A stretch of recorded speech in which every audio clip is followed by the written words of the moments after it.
Puheenjohtaja Sampo Terho, mihin tähtäätte näissä vaaleissa? Uskon, että saadaan sellainen pienpuolue eduskuntaryhmä kasaan heti näissä ensimmäisissä vaaleissa. Totta kai se on ollut kova reissu tässä 2 vuoden aikana, kun on perustettu puolue kesken vaalikauden ilman rahoitusta, ilman suunnitelmaa. Kaikki talkootyöllä tehty ja se on jo saavutus. Me on päästy näihin vaaleihin asti ja nyt katsotaan, mikä tulos tulee.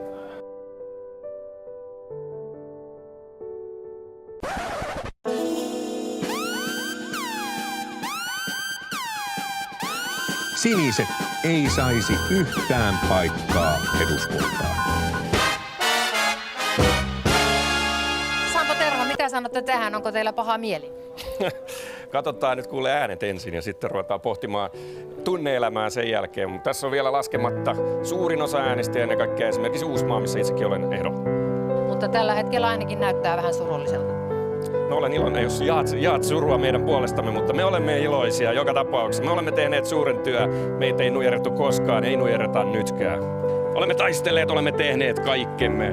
Hetkeäkään emme ole lepäilleet, emmekä nujerru nytkään, vaan olemme yrittäneet niin paljon kuin vaan olemme pystyneet kesken vaalikauden ilman rahoitusta, hallitusvastuusta. Sampo Terho, kuinka suuri henkilökohtainen pettymys tämä teille on? Ja ollaan, niin totta kai se on jonkinlainen pettymys.